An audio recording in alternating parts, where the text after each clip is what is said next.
Bonsoir à tous. J'espère que vous m'entendez bien. Ça va même au fond? Très bien. Vous m'entendez Très bien, oui. Ouais, super. Je vous remercie déjà tous d'être venus aussi rapidement parce que c'est vrai qu'on n'a pas pu faire énormément de communication autour de cet événement et vous êtes quand même super nombreux, ça fait vraiment plaisir. Un grand merci au Café de la Gare et aux personnes qui animent ce lieu mythique de nous accueillir. Je vais passer juste après le micro à Jérémy qui va pouvoir nous en parler un petit peu plus. Donc vous le savez, c'est un meeting qui porte le nom de Rêve Up, donc Rêve Révolution écologique pour le vivant. C'est ce parti d'écologie radicale, ce parti antispéciste qui a rejoint l'Union populaire en janvier 2022, dont le fondateur va intervenir, Aymeric Caron.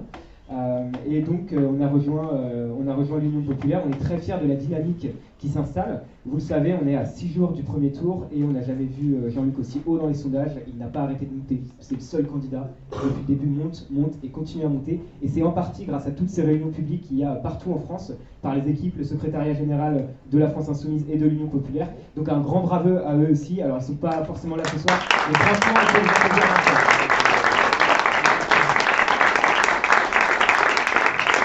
Donc, comme je l'ai dit, on est vraiment aux portes du second tour. On le sait, aujourd'hui, il y a un électorat à aller chercher pour gagner, en fait, pour être au second tour et vraiment avoir un débat de second tour intéressant qui ne parle pas d'immigration, ou voilà, mais qui va parler d'écologie, vraiment d'écologie radicale, d'écologie de rupture, qui va parler de pauvreté, des inégalités sociales. Ça, c'est un débat qu'on ne va pas avoir si Jean-Luc n'est pas au second tour. Donc on a vraiment ce besoin, cette immédiateté d'avoir un candidat, le candidat de l'Union populaire, qui soit présent au second tour et qui porte cette voix-là.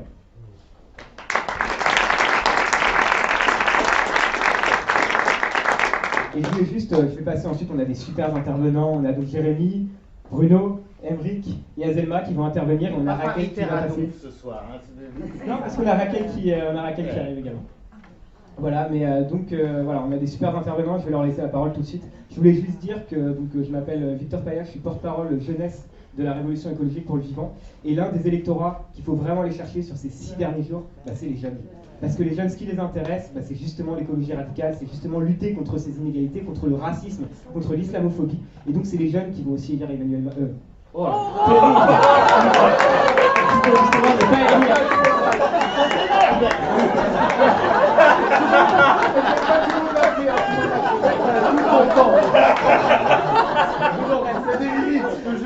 Alors qu'il faut justement ne pas élire Emmanuel Macron, vous savez, il y a encore des jeunes qui pensent que le président des jeunes c'est Emmanuel Macron, on le voit dans ses slogans, il a un groupe de jeunes très actifs, voilà, donc il faut vraiment montrer que les jeunes, c'est avec Jean-Luc Mélenchon, et donc c'est un vote à aller chercher, vous avez tous autour de vous des jeunes, des enfants, des militants qui peuvent voter Jean-Luc Mélenchon, et c'est hyper important de les capter et de leur montrer que les vraies valeurs qu'on porte, c'est auprès de Jean-Luc Mélenchon.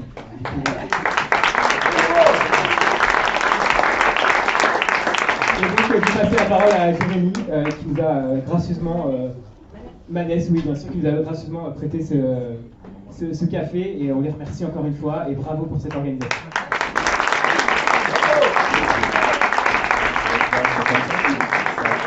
Ça va vraiment faire trop stand-up si je mets le micro là. Je sais pas si vous avez remarqué. Le dimanche, c'est le premier tour. Merci beaucoup d'être venu. On est très content d'accueillir ici, même si voilà, on est un théâtre, on est un des derniers cirques parisiens un petit peu, puisque le théâtre a été fondé par ma mère et mon père en est directeur.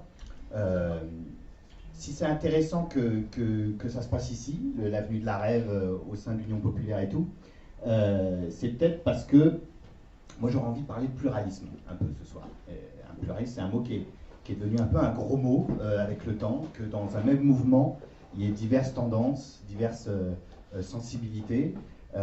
On s'est mis progressivement à appeler ça des couacs ou des frondeurs, quand il y avait des gens qui n'étaient pas d'accord au sein d'un même mouvement, même quand il s'agissait juste de rappeler ce qu'était le programme au départ.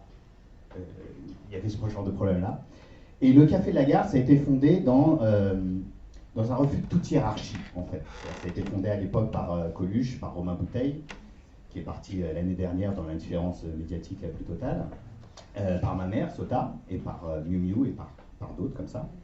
Et la seule règle qui était imposée par Romain Bouteille, qui était anarchiste, un vrai, c'était qu'il n'y avait pas de chef.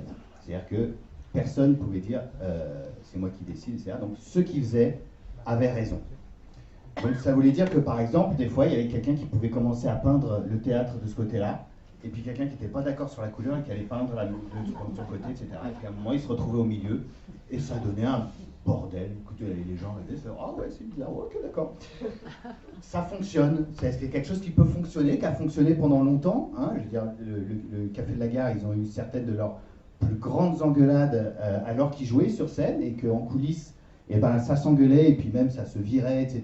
Et les gens étaient dans la salle, et puis les gens venaient expliquer sur scène « Ouais, ce soir c'est un peu compliqué. » Et voilà. Et ça fonctionnait, et je trouve que ça, c'est quelque chose qu'on a perdu, de pouvoir débattre au sein d'un mouvement. Et c'est vrai que l'Union populaire a ouvert un peu la France insoumise à d'autres tendances, en particulier la rêve, et ça ne veut pas dire que tout le monde est d'accord sur tout.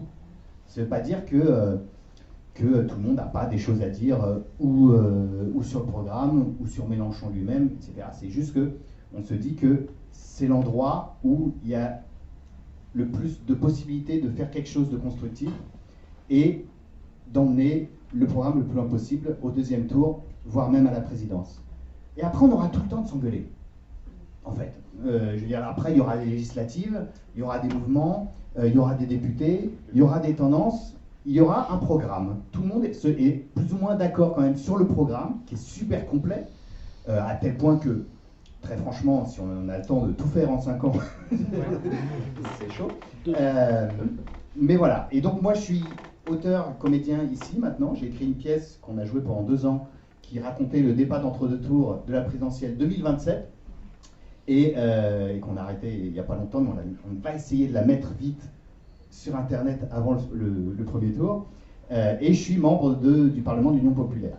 Et là où je suis très content de vous accueillir aujourd'hui, c'est que on sent que c'est possible, on sent que ça peut y arriver, que ça va pas être facile, parce que les sondages ils font peur. C'est-à-dire que nous on monte, effectivement, mais Le Pen elle monte aussi. D'ailleurs à chaque fois elle monte exactement de la même façon. Enfin, okay. Mais les sondages c'est surtout des dynamiques, et la dynamique elle est là. Et on ne peut pas se permettre en fait de 5 ans de plus de Macron ou évidemment de Le Pen. Aujourd'hui même, il y a les experts de l'ONU qui ont dit qu'on n'avait plus que 3 ans maxi avant d'inverser la courbe des gaz à effet de serre pour garder une planète vivable. Donc, moi j'ai du mal à comprendre les autres partis de gauche qui préparent l'avenir, qui, en tapant assez essentiellement sur Jean-Luc Mélenchon, et qui se disent qu'ils préparent l'avenir, qu'ils préparent le coup d'après, etc. Il n'y a pas de coup d'après, en fait. C'est maintenant qu'il faut qu'on gagne. C'est même pas d'aller au deuxième tour, il faut qu'on gagne maintenant. Et c'est ça, je pense qu'il faut vraiment transmettre aux gens. C'est pas une élection comme les autres. Elle est essentielle. Et je veux dire, si on arrive sur un deuxième tour Macron-Le Pen, on rentre tous en dépression totale. On va se roubler en boule dans un coin. Et je ne sais pas si on arrivera à se réveiller pour les législatives pour essayer de casser ça. Là, c'est possible. Il nous reste 6 jours pour convaincre autour de nous. Moi, ce que je sens autour de moi, c'est que tous ceux qui étaient là il y a 5 ans, ils sont encore là, même si des fois, ils hésitent un peu, etc. Mais ils sont encore là. Je vois que ceux qui ont voté Macron il y a 5 ans, ils sont moins là. Ils se dispersent un peu, etc. Il y a vraiment un coup à jouer. Et voilà. Et merci beaucoup d'être venus. Et on est très contents. Et je sais que vous êtes très mal assis, mais c'est le Café de la Gare et c'est normal.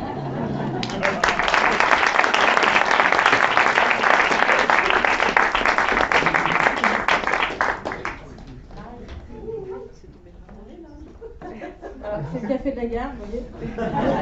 Il y a des gens qui courent sur la scène, c'est normal. Bonjour à tous, Azelma Sigaud, je suis quoi? Je suis plein de trucs. Porte-parole de la REV, Révolution écologique pour le vivant, donc qui co-organise cette réunion ce soir, donc je suis très très fière.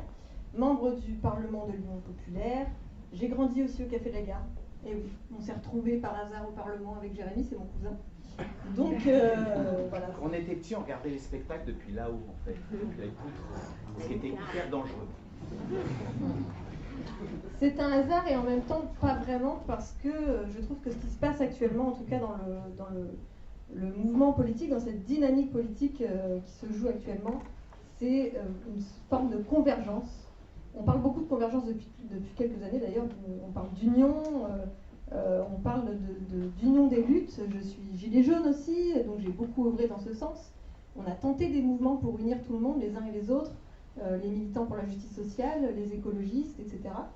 On a parfois réussi, parfois échoué. Et puis aujourd'hui, je trouve que c'est vraiment une réussite, quoi qu'il advienne de ce premier tour et de ce second tour, je l'espère. Mais voilà, et c'est ça, et c'est rigolo parce que c'est un hasard et en même temps, voilà, c'est une évidence. J'improvise aujourd'hui, je suis vraiment désolée, mais j'ai pas eu le temps de préparer. Et en même temps, je trouve que la politique, ça devrait être quelque chose qui sort du cœur, donc c'est ce que je fais ce soir. J'espère que je vais pas être trop ennuyeuse, mais voilà. Ce que je voulais dire, surtout, pourquoi je suis là aujourd'hui, c'est justement le résultat de toute ma lutte personnelle qui s'illustre dans ce qui se passe ce soir et dans les mouvements que je soutiens. C'est cette union entre l'écologie, le respect du vivant, la lutte pour le vivant, la lutte pour la protection de la biodiversité qui aujourd'hui est en train de s'effondrer à cause de la politique humaine, individualiste et libérale qui dure depuis plusieurs dizaines d'années, et un mouvement pour la justice sociale qui est pour moi également fondamental. Ça fait partie de mes luttes aussi depuis que j'ai 14 ans et que j'ai l'âge d'aller en manifestation. Je suis très heureuse aujourd'hui que ça se rejoigne d'un côté au sein du mouvement Rêve, dont je suis porte-parole, parce que comment dire, dans notre programme, on inclut absolument tous les sujets de la société, de l'écologie, à la défense du vivant et de la biodiversité, à la lutte contre le capitalisme, parce que pour nous, c'est fondamental. Pour lutter pour l'écologie et le vivant, pour lutter pour les animaux, il faut absolument sortir de cette politique productiviste, puisque c'est ça la clé. Et c'est pour ça aussi qu'on n'a pas rejoint Europe Écologie Les Verts ou le Parti Animaliste, même si par ailleurs je soutiens leur cause, hein, c'est pas du tout un truc contre eux que j'ai à dire ce soir, simplement pour moi le monothématique ne mène à rien. Il faut inclure la société sur un plan extrêmement large. Il faut inclure l'aspect économique, il faut inclure l'aspect social, si on veut sauver le vivant, les animaux et les humains, parce que nous faisons partie de cette nature. C'est peut-être bateau de dire ça, mais c'est vrai, on l'oublie. On utilise des termes comme environnement, parce que l'humain serait au centre d'un environnement. Eh bien non, on en fait partie intégrante, on n'est pas au-dessus, on n'est pas en dessous, on a des différences, certes, mais il faut vivre en harmonie avec ce vivant. Et donc, la justice sociale est extrêmement liée à l'écologie. Et je vais vous raconter une petite anecdote aussi qui m'a fait prendre conscience de ça et prendre conscience aussi que c'était un combat qui n'était pas forcément gagné, mais qui commence à vraiment évoluer. Je faisais partie, je fais toujours partie d'ailleurs du mouvement des Gilets jaunes qui évolue actuellement, mais en tout cas à ses prémices, et j'étais dans les premières réunions, dans les premières assemblées citoyennes au Puy-en-Velay en Auvergne. Et dans les premières réunions, moi j'avais mes doubles casquettes, écolo et pro-justice sociale, et naïvement j'arrivais en me disant bah, pour tout le monde ça sera logique que tout est lié. Mais en fait non. Et au lieu de s'en prendre à nos bourreaux, à nos ennemis communs, on se divisait en interne. Et donc j'arrivais dans cette AG et je parlais d'écologie. Et les personnes qui faisaient partie des Gilets jaunes, qui étaient pour la plupart des personnes précaires, me disaient l'écologie c'est un truc de bobo, c'est un truc de riche, on n'a pas les moyens d'être écolo. Et à force de discussion, là je vous le résume en 2 minutes, mais à force de discussion, on a réussi, parce qu'il n'y avait pas que moi évidemment, à convaincre ces personnes qu'en fait elles étaient par défaut plus écolo que la plupart des gens. Parce qu'elles n'avaient pas les moyens de changer de téléphone portable tous les ans. Elles n'avaient pas le moyen de changer de voiture tous les 2 ans. Et donc, par défaut, elles étaient écolos. Et en prenant conscience, elles ont continué leur cheminement dans ce sens. Et aujourd'hui, je vois des gilets jaunes que je voyais faire leurs courses à Intermarché en 2018, aujourd'hui faire de la permaculture, lutter contre les multinationales et contre les plus gros pollueurs, comprendre désormais notre lutte pour le vivant. Et même s'ils ont des a priori sur les animalistes, sur les antispécistes comme nous, eh bien ils apprennent à nous comprendre et à trouver des terrains d'entente. Et c'est pareil dans l'autre sens. J'allais voir des associations écolos que je connaissais et je leur parlais des Gilets jaunes en 2018, c'est pareil. Et elles me disaient « Mais pourquoi tu les rejoins? C'est des anti-écolos, c'est des pollueurs, ils luttent contre la taxe carbone. Donc ils luttent pour pouvoir conduire leur voiture et polluer la planète. » Je leur disais « Mais n'importe quoi, c'est pas ça. » Et donc on a des points communs et il faut les travailler. Et je pense que cette union populaire est justement le symbole de cette convergence. Merci, pourtant c'est un mot qui est hyper important pour moi, je dois vous dire.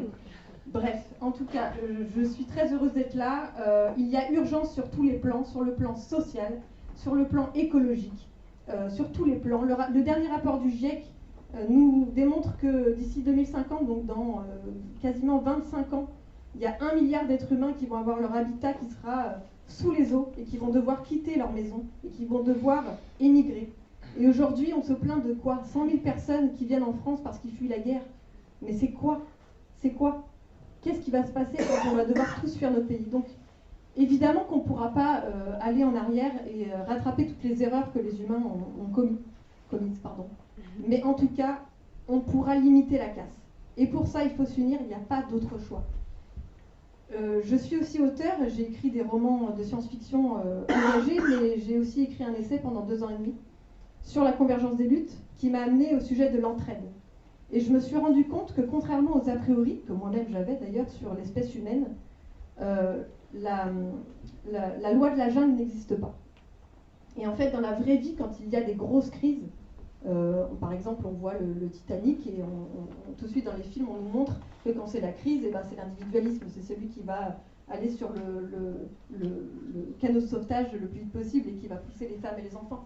Dans la vraie vie, c'est pas vrai. Il y a eu des études qui ont prouvé qu'en fait, en situation de crise, quand le système hiérarchique, libéral, capitaliste, tout ce que vous voulez, n'existe plus parce qu'il y a urgence et parce qu'on est face à nos instincts primaires, en fait, on s'entraide. Et en fait, dans toutes les crises, y compris celle du Covid d'ailleurs, on a pu le constater, il y a eu énormément de mouvements d'entraide. Et là, on arrive à une confluence, à une convergence, encore une fois, des crises écologiques, sociales, économiques, sanitaires. Et on se rend compte que face à toutes ces crises, la seule issue, c'est l'entraide, c'est la convergence, c'est l'union. Donc si on ne prend pas cette opportunité qui nous est tendue aujourd'hui, de l'union populaire, et je le dis avec énormément d'émotion, vraiment, je retiens mes larmes, mais vraiment, c'est maintenant, parce que dans 5 ans, ça sera, mais c'est pas comme il y a 5 ans ou les 5 années d'avant, c'est exponentiel, il y a une accélération des problèmes. Donc c'est maintenant ou quasiment jamais. Bon, on sera toujours là, évidemment, on ne va pas tous se pendre, mais il faut en tout cas prendre conscience de cette urgence. C'est le programme qui est important. Et c'est ça qu'il faut mettre en avant quand les gens vous disent non, Mélenchon, il part un peu trop fort. Qu'est-ce qu'on s'en fiche, franchement. Ça, c'est les médias. Face c'est à les l'urgence. médias qui répètent ça tous les jours. Les milliardaires. Mais pas que les médias, tout le monde. Si, les médias. Parce que la politique. C'est eux qui ont répété des milliards de fois. La politique. Il est comme ça, et après, finalement, ça rentre dans la tête des gens. Excuse-moi, on va pouvoir discuter après, il n'y a aucun souci. C'est présent dans la tête des gens. Donc à Oui, partir mais de présent, c'est une ambiance qu'ils ont créée. C'est ça que vous voyez. Mais là, on parle un peu entre convaincus. Mais moi, ce que je veux. Parce que non, je suis pas. Non, mais ce que je veux dire, c'est qu'ici, majoritairement, on est tous d'accord, en fait. Mais je vous dis ça pour que vous puissiez convaincre à votre tour et vous donner peut-être des petits compléments d'arguments que vous auriez. Mais vraiment, il faut montrer que le problème est bien plus large qu'une seule personne. Parce que sinon, on joue le jeu de tous ceux qui ont élu Macron parce qu'il était beau et jeune. Et ben, c'est pareil, on va pas ne pas voter Mélenchon parce qu'il parle trop fort. C'est pareil. Donc c'est vraiment le programme, l'urgence qu'il faut mettre en avant. C'est une opportunité en or parce que si Mélenchon ne passe pas, après c'est soit Le Pen, soit Macron. Et donc on va attendre encore longtemps.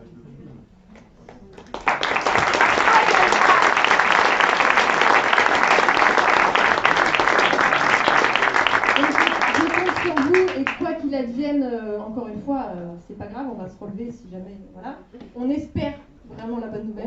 On va tout faire pour gagner, et je compte sur vous, on compte sur vous tous, la planète compte sur vous, vraiment. Bravo.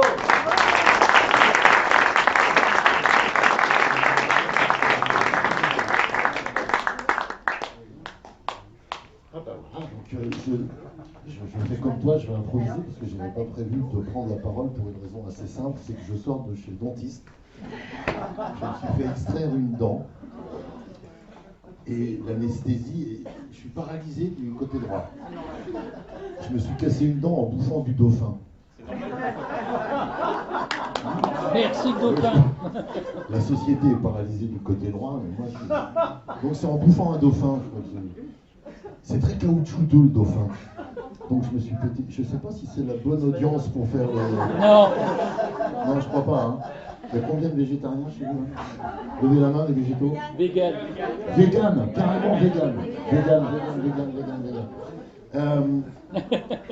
Non, mais Pour une fois qu'on nous va le c'est très délicat. En fait, c'est assez curieux pour moi de prendre la parole devant vous, parce que je suis 100% d'accord avec vous. sur le véganisme, sur le respect de la vie en général, de toutes les vies. Et dans mon comportement quotidien, je suis extrêmement éloigné puisque je mange de la viande. Et j'en suis pas coupable en plus. J'ai été élevé à Saint-Étienne avec des gens de la Comédie de Saint-Étienne et des Beaux-Arts de Saint-Étienne qui étaient des... il y avait un type qui s'appelait Francis Vallès qui dessine, qui a fait des bandes dessinées et qui était fou des Indiens d'Amérique du Nord. Et il nous fascinait toute la journée avec les Indiens d'Amérique du Nord. Et il y a un truc qu'il disait qui m'a marqué, qui me marque encore, et qui a fait que j'ai été végétarien pendant 8 ans avant de craquer sur des tripes. Mais ouais, mais bon, ça sentait trop bon. Et il nous expliquait que le respect qu'on devait avoir vis-à-vis d'un animal était le même qu'on devait avoir vis-à-vis d'une plante, vis-à-vis d'un humain. Quand on passe à côté d'un petit arbuste qui pousse, personne file un coup de latte dedans en se disant tiens, je vais crever l'arbuste. On ne fait jamais ça parce qu'on se dit ça va devenir un grand arbre et donc on respecte d'une certaine façon la vie. Et les Indiens d'Amérique du Nord faisaient ça quand ils chassaient le bison. D'abord, il fallait l'attraper avec des flèches, déjà, il fallait y aller, c'était vraiment un travail.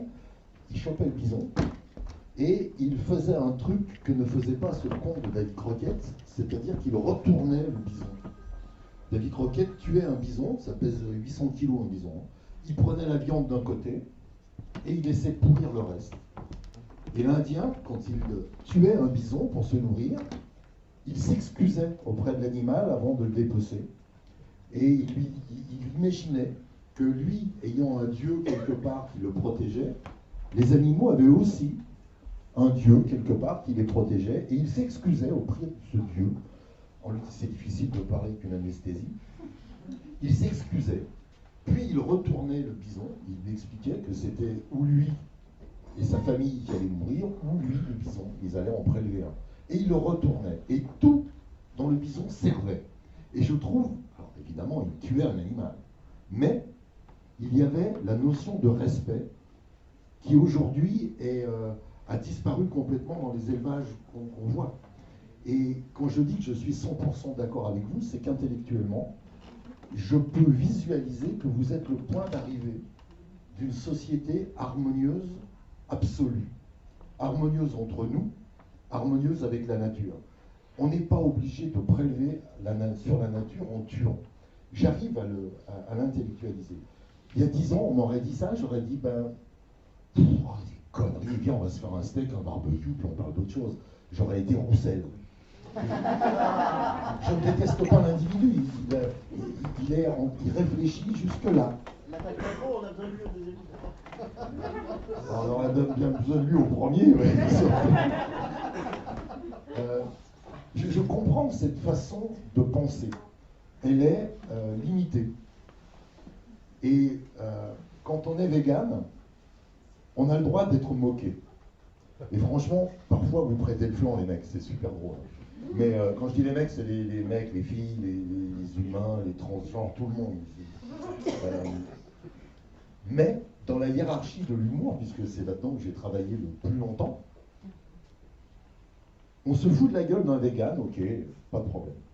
Mais le vegan, il est responsable de quoi exactement? De très mal dans la vie, de très mauvais, de pas grand-chose. Par contre, le pollueur, celui qui a la grande usine où on tue des millions de poulets, des millions de porcs, des millions de bœufs, sans aucun respect, les abattoirs où les gens s'amusent à prendre des porcs et les jeter en l'air, filer des coups de pied dans des porcelets, ceux-là, on peut les moquer. Alors après, oui, on peut rire avec un vegan. Mais combien de temps? C'est une question de proportion. Si je ris 10% du temps des végans et 90% des gens qui ne respectent rien, je fais à peu près mon boulot. Si je passe 90% de mon temps à me foutre de la gueule d'un vegan, j'avance quoi dans la société? J'apporte quoi à l'harmonie générale? Rien. J'apporte juste de la grosse, grasse rigolade qui ne sert à rien. Et la responsabilité, quand on fait ce genre de métier que j'ai fait pendant, que je continue à faire, je l'ai fait sur cette scène même il n'y a pas si longtemps, notre responsabilité, c'est ce qu'on va transmettre comme idée générale et qu'on va laisser comme trace. Il y a un moment, on laisse des traces. Si la trace qu'on laisse, c'est tout ça, on s'en fout, c'est pas très grave, ça n'avance pas. Si comme trace, on laisse écouter ce qui se passe, écouter comment les choses peuvent changer, alors on laisse une trace durable. Et on parlait de ça hier, on était à Toulouse ensemble pour un meeting. C'est vrai qu'il y a quelques années, j'aurais pas dit ça. Et j'ai évolué, j'avance. Alors c'est lent, hein, mais j'avance. Je suis devenu végétarien un jour au salon de l'agriculture, c'était il y a 35 ans ou 40 ans à peu près. Il y avait un élevage, des porcs, il y avait une truie qui était là, coincée entre deux barrières, et un gamin qui devait avoir 5 ans, 4-5 ans, qui était accroché à la barrière comme ça, et qui lui donnait des coups de pied dans le pic, comme ça. Tac. Le gosse, il est bête de faire ça, mais les plus cons, c'est ses parents qui riaient à côté. En disant, regarde ça bouge, le truc, les piles, il donne des coups de pied. Et je les ai regardés, ces gens, j'ai dit, je ne suis pas comme eux. Je ne suis pas ça. Et je suis rentré, j'ai dit, je ne mangerai plus de viande. Et je n'en ai pas mangé pendant 8 ans. Après, les tripes, bon, ça sentait... il y avait du vin blanc dedans. Je sais, c'est dégueulasse. Hein. Oui, mais bon. Et donc, ce qui va se passer dans 7 jours, et ce qui va se passer dans 15 jours après, le 24, il y a ça, il y a cette histoire, cette idée de respect, ce que tu disais sur les gens qui ne sont pas pareils et qui peuvent faire partie du même mouvement. On n'est pas pareil, moi je ne suis pas vegan, mais je vous comprends, je vous tolère, vous me tolérez, et en avançant l'un vers l'autre, enfin surtout moi vers vous, parce que vous ne remangerez pas de la viande, vous continuerez avec des graines, mais... Moi, je ne peux pas manger des graines à cause de mes dents, ça te file dessus, ça fait super mal. Mais on va réussir à aller vers quelque chose de meilleur, vers une harmonie. Mais dans ma vie, il y a deux mots, c'est harmonie et équilibre. J'ai toujours imaginé les harmonies et les équilibres. Et quand je suis arrivé au Parlement de l'Union populaire, personne ne m'a demandé de changer. Personne ne m'a demandé d'être autre chose que ce que je suis. C'est-à-dire parfois un peu lourdingue. Parfois un peu, oh, bon, j'en ai marre, j'ai pas envie de travailler aujourd'hui, je m'en vais. Mais personne ne m'a dit, non, Bruno, il faut être là, il faut être comme ci, il faut être comme ça. Personne. Et donc, c'est un mouvement qui est vachement ouvert. Et dans cette ouverture, et je vais raccourcir, parce que je pourrais faire très long, parce que je vais attaquer la 6ème République. On attend ? Quand on parle de ce qui va changer, quand je suis venu à l'Union populaire, c'était principalement pour la 6ème République. Je suis venu parce que les institutions dans lesquelles on vit aujourd'hui sont plus du tout adaptées. Je suis né en 1958, en même temps que la 5e République. J'aimerais bien la voir partir avant moi. Et on est aujourd'hui dans une dérive autoritaire monumentale. On se rend même plus compte, parce que c'est l'histoire de la grenouille, vous connaissez, on la met dans l'eau froide, on allume le feu, c'est bouillante, elle ne voit pas qu'elle est bouillantée. On est là-dedans. On ne fait pas attention à ça. Et la dérive autoritaire d'aujourd'hui, c'est quand tu parlais des gilets jaunes, je suis gilet jaune aussi, je suis allé dans une vingtaine, 20-25 samedis avec les gilets. J'ai rencontré de tout là-dedans. Et on me disait, ouais, mais c'est des fachos. Tu sais, je dis, bah ouais, il y en a. Ouais, les autres, ouais, il n'y a que des gauchistes. Ouais, il y en a. Ouais, c'est plein de connards. Ouais, il y en a. Et je dis, il y a la France là-dedans. C'est ça, c'est nous. En fait, on est très différents. Et c'est juste des gens qui sont descendus dans la rue pour dire, mais on travaille, on n'y arrive plus, bordel. Je suis allé faire la promotion d'un film de Ruffin et Perret, Je veux du soleil. À l'époque, c'est Je veux du soleil. Et je voyais, j'allais dans des cinémas en province où il y avait des gens, on était comme ça, on débattait. Et il y avait de tout. Et il y avait des gens qui votaient Front National, enfin RN maintenant. Ils disaient, ouais, mais c'est à cause des Arabes, tout ça. Je dis, oui, probablement, explique-moi pourquoi. Parce que je ne vois pas exactement le fait. Arabe, problème, gilet jaune, qu'est-ce que c'est le problème? Et après, discussion, on disait, ouais, non, mais en fait, si tu me donnes du travail, si j'ai un salaire pour bien vivre, ben, je m'en fous que les autres viennent et qu'ils vivent bien aussi. Et donc, on arrivait comme ça à créer, au bout de plusieurs heures de discussion, une harmonie, et en sortant, il y avait un équilibre. Et la 6e République, le fait d'aller changer des institutions, de faire une constituante, c'est exactement ça que ça veut dire. Ça veut dire que la dérive autoritaire d'aujourd'hui, elle est... un président de la République prend toutes les décisions tout seul dans un conseil de défense. Un conseil de défense, il n'y a pas d'ordre du jour, il n'y a aucun compte-rendu, et tous les débats sont couverts par le secret défense. Je parle sous contrôle d'une avocate, dès que je dis une bêtise, tu me le dis. Ça veut dire que si quelqu'un, dans ce conseil de défense, sortait en disant « on a dit ça », il risquerait une peine de prison et une amende très forte. Il n'a pas le droit d'en parler. Donc on est dirigé aujourd'hui par un conseil de défense. Défense. Qu'est-ce que ça a à voir avec une pandémie? C'est une maladie, on parle maladie. Et lui, il l'a dit, et j'ai trouvé ça après intelligent de sa part, à Macron, nous sommes en guerre. Le fait qu'il prononce le mot guerre lui permettait de faire un conseil de défense. Et dans ce conseil de défense, on nous dit, il faut se vacciner comme ça, il faut mettre un masque comme ça, il faut faire un pass sanitaire, un pass vaccinal, puis il ne faut plus le faire, puis il ne faut pas se réunir à plus de 6, puis il faut faire le Noël en famille, mais les vieux à la cuisine, les jeunes... Les attestations, les attestations. Il faut faire des... L'auto-attestation, ça c'est quand même... Je ne sais pas si McKinsey a pris 400 000 pour faire ça, mais franchement, s'ils l'ont fait, chapeau. Comment on va faire? On va dire aux gens, écrivez, je sors de chez moi. Vous signez. La police, monsieur, je suis dehors. Il y a des mecs qui demandaient ce papier à l'entrée d'un supermarché. Vous allez où? Je vais en boîte de nuit, banane. Là, il est 14h, je vais en boîte. Non, mais c'est vrai, non, je vais acheter des trucs. Ah, et comment je le sais? Ben, suis-moi, tu vas voir, je vais acheter des trucs. Enfin, on vit dans un monde de dingue. C'est arrivé pour de vrai, hein, avec les gendarmes. Bien sûr, bah oui, bah oui. Ils contrôlaient aussi les caddies. Ils contrôlaient les caddies, ouais. Vous avez acheté, c'est pas utile. C'est de la margarine, j'ai besoin, je m'en mets pour bronzer. Enfin, changer ces institutions, c'est le point de départ qui va mener, peut-être, et dans longtemps, à ce que j'appelle le point d'arrivée, que constitue le véganisme. C'est un point d'arrivée.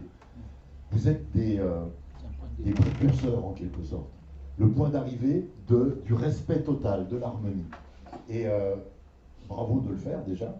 Mais pour ce qui concerne les institutions qu'il va falloir changer, parlez-en autour de vous, parce que autour de moi, il y a beaucoup de gens Macron compatibles.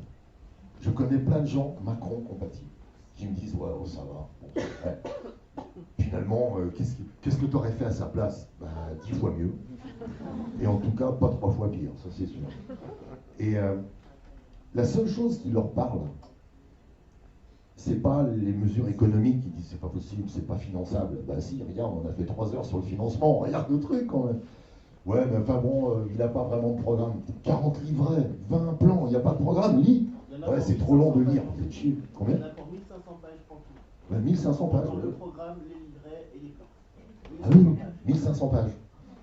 Voilà, il y a des gens qui ont travaillé. Et quand je leur dis, mais t'es content que Macron prenne toutes les décisions avec Alexis Collère, ils sont 2. Ah non, ça va pas. Ah, donc on a une accroche, tu vois, on peut travailler ensemble sur le changement des institutions. On peut se dire que dans la Constituante, qui sera? Parce que tout le monde peut y être. Il va y avoir les 1000 premiers constituants, dont j'espère faire partie, je vous le dis très honnêtement. Si ça gagne, je me présenterai pas du tout pour les législatives, je me présenterai pour faire partie des 1000 premiers constituants. J'espère être élu. Mais je ne ferai pas parce que c'est une ambition pour un pays qui me semble quand même un peu plus importante que de savoir si on va encore discuter des 2% des montants compensatoires qui vont pas... On s'en fout, ça ne pense pas qu'on s'en fout, mais c'est pas essentiel. Donc, quand on réussit à attraper un macroniste là-dessus, ça devient assez intéressant. De voir que lui non plus ne supporte pas de vivre dans un pays où 2 personnes, Macron et Collère, prennent toutes les décisions. Et on s'est aperçu, il n'y a pas très longtemps, qu'en fait, ils ne les prenaient même pas, que c'est des cabinets qui leur disait ça serait bien de faire ça. Quoi. Non, ça, non, pas ça, ça. D'accord, on va faire ça. Alors remplissez une auto-attestation. Combien je te dois? 700 000. Ouais, ça allait où?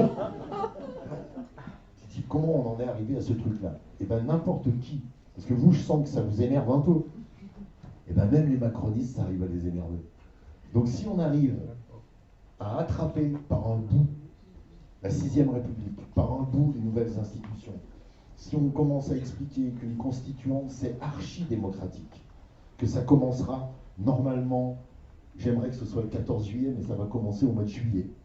Le premier référendum c'est au mois de juillet. L'article 11 de la Constitution, je parle toujours sous ton contrôle, l'article 11 de la Constitution permet au président de la République, si le gouvernement le lui demande, de convoquer un référendum pour faire une loi. Et le Conseil constitutionnel ne peut pas s'opposer à ça parce que le peuple est la quintessence même de l'esprit de la loi. C'est le peuple qui le décide. C'est ce qu'avait fait De Gaulle en 58, c'est pour ça qu'on appelait ça le coup d'État permanent. En fait, il s'est faufilé, le gars. Donc au mois de juillet, il y a un premier référendum, et la question qui lui sera posée sera est-ce que vous voulez qu'il y ait une constituante, en gros? Si la réponse est oui, et j'espère que les gens ne seront pas cons au point de voter le 24 pour la 6ème République et le 14 juillet contre, ça s'est vu. Hein. Ça s'est vu, exactement. Ça s'est vu. Si ça marche, mois de novembre 2022 à peu près, il y aura ces élections pour élire les 1000 premiers constituants. Les 1000 constituants seront alors soit tirés au sort, je ne sais pas encore comment ça va se passer exactement, il y a 20 ou 30% de tirage au sort, il y a des listes à la proportionnelle complète. Et à l'issue de ça, il y aura 1000 constituants. Dans ces 1000 constituants, aucun ne pourra avoir eu un mandat dans la précédente législature. Et quand la 6ème République sera en place, il ne pourra pas se présenter pour la prochaine. Donc, les 1000 constituants ne sont là que pour écrire la Constitution nouvelle, la 6ème. Ce qui les rend incorruptibles.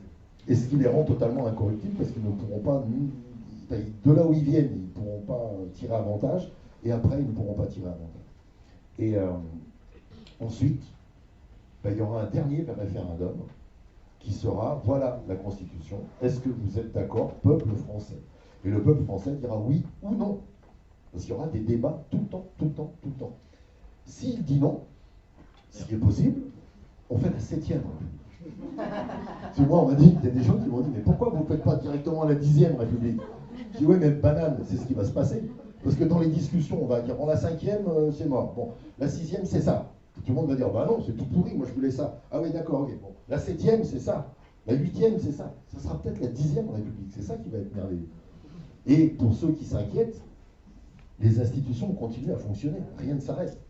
Il n'y a aucune caducité de la 5ème République. Si Mélenchon est élu le 24, il est élu par la 5ème République. Il y aura des élections législatives qu'il est obligé de convoquer dans les 40 jours qui viennent. Et il y aura une chambre avec des députés dedans. Et ces députés, la première chose qu'ils vont faire, c'est de virer toutes les lois pourries qu'ont fait Macron. Il y en a qui se virent par décret.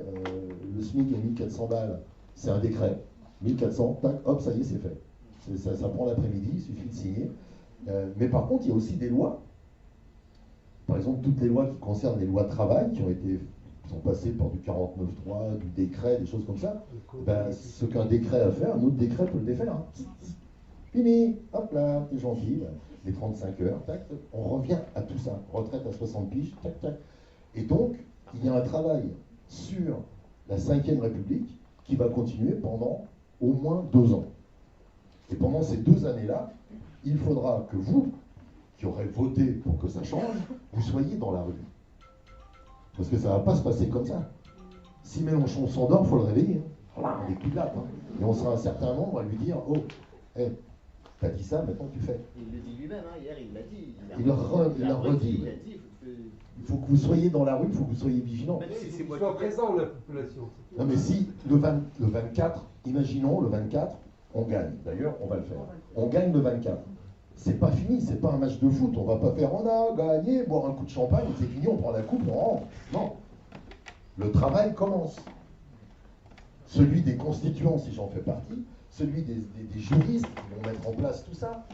Et puis vous, tout le monde, tous les citoyens, vous allez être là à dire hey, moi j'avais pensé à ça, il faut faire ci, il faut faire ça, les cahiers de doléances, parce que ça va partir de la commune, la 6ème République, ça va partir de très bas. On va partir du premier échelon, la commune, et puis ça va monter petit à petit. Mais dans les communes, il va falloir s'organiser comme ici en disant bon, tu veux quoi toi? Ben, moi je pense que dans la République, il faudrait que tout le monde porte un pantalon rouge. Alors c'est chiant, ben, il faut le mettre dans le cahier de doléances. Par contre, ceux qui vont lire les cahiers de doléances,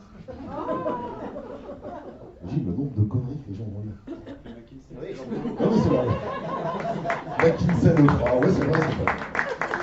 Bon, j'avais dit que j'allais pas vous emmerder longtemps parce que j'ai un chiffre, et finalement je peux faire long. Elle arrive ou pas? Non, mais je peux encore faire en terrain. Non. Voilà, en tout cas, vous avez compris l'idée.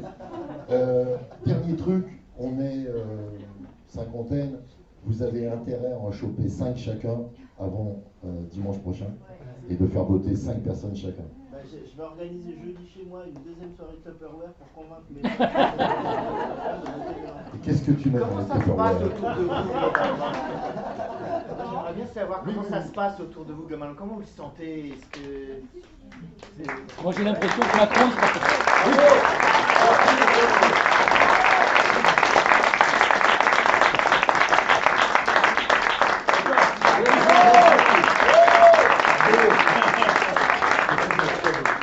Non, juste un petit mot rapide. Déjà, pour vous dire que Raquel Garrido, déjà à la base, elle devait juste nous faire un petit coucou. Donc elle va sûrement intervenir, mais c'était prévu qu'elle arrive en retard. Ouais, elle sait pas trop qu'elle va intervenir. Mais elle a dû voir l'affiche un peu par hasard. Mais elle est sur une émission populaire en ce moment, donc elle rentre. Ah ouais. Et oui. C'est après l'émission qu'elle vient. Ah ouais. C'est fini là l'émission. Bon, C'était à alors, 19h. Ouais, mais il y a des invités après, ils s'incrustent. Bref, juste petite transition pour vous dire, c'est vrai que tout à l'heure j'ai pas pensé à ça, mais quand on a parlé du livret tout à l'heure et des 1500 pages de livret, oui je me mets debout, d'accord, ça change pas grand chose du matin. Non, pour vous dire que aussi notre expérience au sein du Parlement de l'Union populaire, ça nous a aussi montré à quel point c'était un travail de fourmi et que le programme en fait l'avenir en commun c'était aussi des livrets, mais c'était surtout un travail collectif. C'est incroyable à quel point c'est vraiment un travail, mais il y a des centaines de personnes qui bossent là-dessus, il y a des amendements, ça discute, on propose une mesure, ça revient, etc. C'est beaucoup d'allers-retours, c'est aussi pour ça qu'il y a beaucoup de livrets qui sortent là à la dernière minute, parce que ça a été le fruit d'un travail de plusieurs mois. Tout ça pour dire d'ailleurs que la rêve, si on est aussi dans l'Union populaire, c'est aussi pour faire un travail de discussion, d'échange et entre guillemets influence. On n'est pas un lobby, mais on est là aussi pour montrer un peu notre spécialité qui est la condition animale. Et donc on a été d'ailleurs très bien accueillis par le pôle condition animale de l'Union populaire et de la France insoumise. Et on les remercie d'ailleurs, c'est vraiment très sympa parce qu'ils nous ont fait confiance. Et donc on a pu travailler sur le livret condition animale pendant plusieurs mois, à plusieurs de la rêve. Et le livret est sorti tout à l'heure, il y a 1 heure ou 2. Donc malheureusement, on l'a pas en papier, mais je vous invite vraiment à aller le lire parce qu'on est hyper fiers. Il y a beaucoup de mesures qu'on a proposées qui ont été retenues. Il y a eu un énorme travail de discussion parce qu'il y a des choses où les gens finalement n'étaient pas contre, mais en interne il y avait forcément des pressions contraires, etc. Donc voilà, on a réussi à obtenir des choses très importantes, nous, pas que nous, hein, mais ça a fait un peu le déclic pour certaines causes, comme par exemple l'abolition de la corrida, pour l'interdiction de la chasse le week-end et les vacances,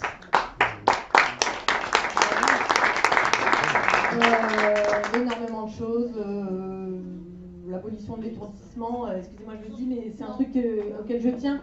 L'abolition de l'étourdissement des cochons au dioxyde de carbone, où en fait les cochons, 15% des cochons en France agonisent pendant 30 secondes dans une cuve de dioxyde de carbone, ça les brûle de l'intérieur, voilà, c'est quand même, faut le savoir, c'est pas ailleurs que ça se passe, c'est en France, hein, tous les jours, des millions et des millions de porcs, donc ça c'est interdiction, voilà, c'est dans le programme. Et toutes ces petites choses-là, parce qu'il y en a beaucoup, hein, je vous en liste que 3, mais il y a plusieurs pages, c'est des avancées concrètes, c'est génial, quoi, c'est le travail pour nous, ça fait des années qu'on lutte pour ça. et de les voir inscrits dans un programme politique au présidentiel, c'est hyper fort. Et le combat va continuer après. Ça ne s'arrête pas là. Voilà. Donc vraiment, je vous invite à regarder ça et à regarder tous les autres livrets, parce qu'il y a 40 livrets, je crois, sur tous les thèmes, hein, mais vraiment absolument tous les thèmes. Voilà. Oui,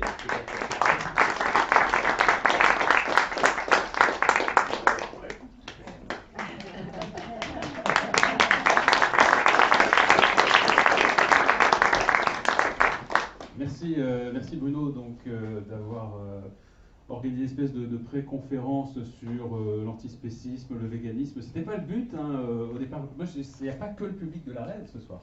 Non, mais d'ailleurs, c'est une question que j'ai envie de poser. Qui n'est pas de la RED ici? Il y a quand même beaucoup de gens qui ne sont pas de la RED. Voilà. Donc tu vois, il n'y a pas que des véganes, et des antispécistes ici. Et dans cette assistance, combien d'entre vous sont déjà décidés, de manière certaine, à voter pour Jean-Luc Mélenchon? Quelques indécis quand même. Non, mais c'est intéressant. Donc les indécis, levez la main, s'il vous plaît. personne ne vous juge. Non, mais ça veut dire que. Non, c'est intéressant, ça veut dire qu'il y a des personnes ici ce soir qui sont là peut-être pour chercher des informations encore, peut-être pour savoir si on peut les convaincre. Non, c'est intéressant parce qu'on ne dit pas forcément la même chose. Soit on se parle entre nous, entre convaincus, entre personnes qui savent déjà leurs préférences, leurs choix, leurs volontés, soit effectivement on peut s'adresser aux personnes qui se posent encore quelques questions, qui se demandent quel pourrait être le bon choix dimanche. Je vais peut-être essayer dans ce cas-là de vous parler à vous. Vous êtes 5 ou 6, mais vu que c'est à peu près la proportion de ce qui va nous manquer, peut-être pour arriver à ce fameux deuxième tour qu'on veut tous les autres, tous ceux qui ne sont pas indécis, si on arrive à convaincre les 5-6 personnes qui sont là dans la salle ce soir et que ces personnes ensuite diffusent la même parole, peut-être qu'on va y arriver. On va y arriver à ces 18, 19, 20% pour passer au deuxième tour.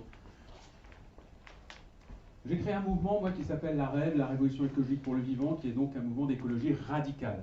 J'ai créé ce mouvement il y a 4 ans. Je l'ai créé parce qu'il existait un parti officiel de l'écologie en France, qui s'appelle Europe Écologie Les Verts, qui s'appelait avant Les Verts, quand il s'est créé en 84. Donc j'ai suivi les aventures très longtemps. D'ailleurs, j'étais même un membre des Verts il y a très très longtemps, quand j'avais 16 ans. Donc ça remonte. Donc je suis assez impliqué sur ces questions-là depuis tout jeune. Mais j'avais constaté qu'il y avait un problème avec ce parti officiel de l'écologie. C'est que je trouvais que il n'y a pas grand-chose qui avançait de manière très concrète en France sur ces sujets qui m'étaient tellement chers.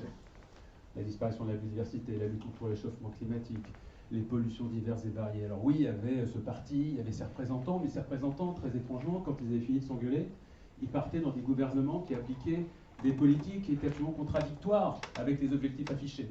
Parfois même, ils oubliaient leurs promesses, parfois même, ils oubliaient des engagements très forts qu'ils avaient pris sur le nucléaire, par exemple, pour ensuite aller rejoindre un gouvernement. Un gouvernement qui, en plus, appliquait des politiques libérales qui étaient fondamentalement destructrices du vivant qu'ils prétendaient par ailleurs défendre. Il y a quelque chose d'autre qui me gênait terriblement, c'est que la condition animale, qui a toujours été chez moi un sujet extrêmement fort, extrêmement puissant depuis que je suis enfant, cette condition animale était complètement absente du programme des représentants de l'écologie officielle. Je ne comprenais pas pourquoi. Je comprenais pourquoi, parce qu'un écologiste, pour moi, se devait d'abord et en premier lieu de défendre chaque individu vivant de cette planète. C'était essentiel. Pas simplement s'occuper des quotas, pas simplement se dire ok, on va discuter du nombre de loups qu'on peut réintroduire à tel endroit, on va discuter du pourcentage de poissons, de baleines, etc. Bref, ce qu'on appelle l'écologie des quotas, ce qu'on appelle l'écologie mathématique. C'est pas ça. Pour moi, un écologiste devait s'intéresser fondamentalement à ce qu'est le vivant, à nos relations, à nous humains avec ce vivant. J'ai donc considéré qu'il manquait une expression politique pour cette pensée qui est absolument essentielle pour moi. Et je me référais pour ça, par exemple, à un philosophe norvégien qui s'appelle Arne Næss, qui a conceptualisé l'écologie qu'il appelle, lui, l'écologie profonde, en contradiction avec l'écologie qu'il appelle superficielle, qui est donc cette écologie des quotas. Et en s'inspirant de gens comme Arne Næss, de gens comme Peter Singer également, qui, eux, ont réfléchi sur l'éthique animale, c'est-à-dire sur les relations que nous, humains, devons avoir avec nos congénères non humains sur cette planète, et bien effectivement, je me suis dit qu'on pouvait créer une nouvelle formation politique qui revendique une écologie de rupture, une écologie qui soit philosophiquement différente, une écologie qui repense la place de l'être humain sur cette planète. Et c'est devenu la REV, donc ce parti d'écologie radicale et antispéciste, où nous considérons que chaque être vivant sensible sur cette planète a le droit de vivre, a le droit d'exister. Et quand on a écouté ces dernières années avec mes amis de la REV, ceux qui sont là sur scène, là ce sont juste des sympathisants, ce sont des membres actifs, des sympathisants très récents. On va se mélanger un peu. Bien sûr. Et quand on a écouté avec beaucoup d'attention les discours des différents opposants politiques ces dernières années, on s'est rendu compte qu'il y avait quelque chose à la France insoumise qui nous parlait. On se disait qu'il y avait chez Jean-Luc Mélenchon, dont d'ailleurs je tiens à saluer l'excellente campagne, parce qu'il faut quand même le dire, oui, on parle parfois de son caractère, mais il faut quand même reconnaître que si jamais les idées de la France insoumise aujourd'hui sont là où elles sont, si elles sont à 15, 16, 17% dans les sondages, et on l'espère encore plus haut dimanche prochain, c'est aussi parce qu'on a quand même Jean-Luc Mélenchon qui fait une excellente campagne.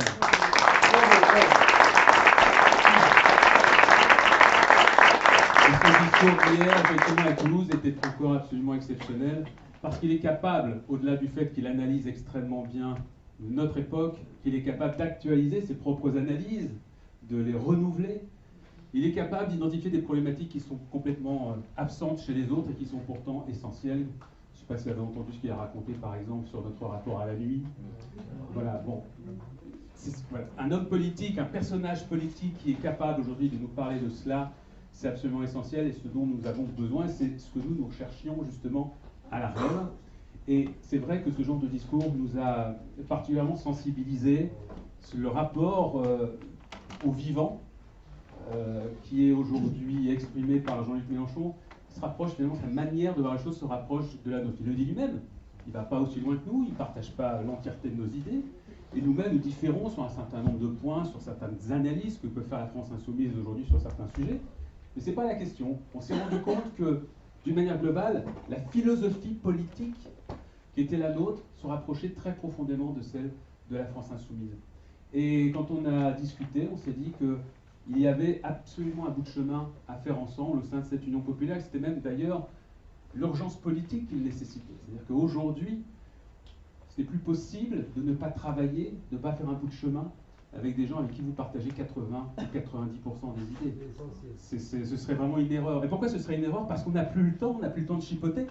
Là, il faut que tous les gens qui sont absolument persuadés qu'on a besoin d'une rupture, qu'on a besoin aujourd'hui de prendre à bras-le-corps toutes les idées politiques pour les remodeler, pour les réinventer, tous ces gens-là doivent se donner la main et travailler dans le même sens pour effectivement essayer de mettre en place et de mettre au pouvoir ce changement radical auquel on aspire. Et puis effectivement, les différences, tu l'as dit à ta manière, Bruno, avec les communes, les différences, eh ben, on les discutera plus tard, quand on aura géré l'urgent. Et l'urgent, c'est maintenant.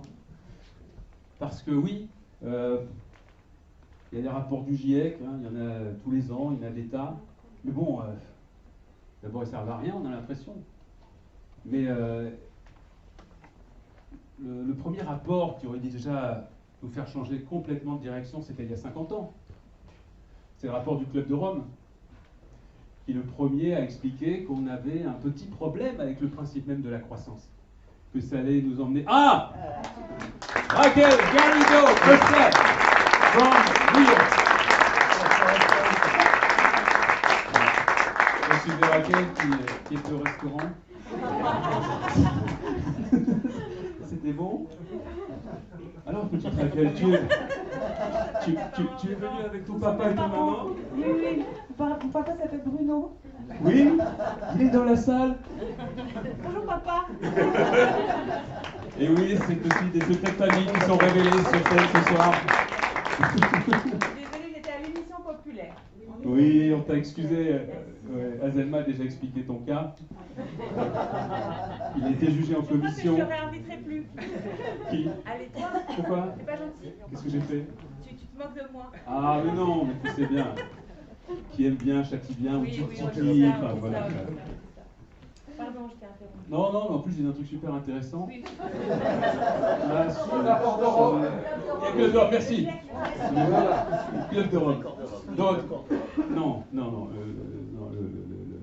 le rapport du Club d'Europe. Le rapport qu'on appelle aussi le rapport Meadows, du nom de ses auteurs. Bref, donc, tout ça pour dire qu'il y a 50 ans, il y a ce rapport qui sort, qui nous explique déjà qu'on va avoir un énorme problème avec la croissance et qu'on doit la limiter, pas forcément décroître, mais en tout cas la limiter, que sinon on va avoir un énorme problème avec ce qu'on appelle, nous, nos ressources, nos matières premières, et ainsi de suite.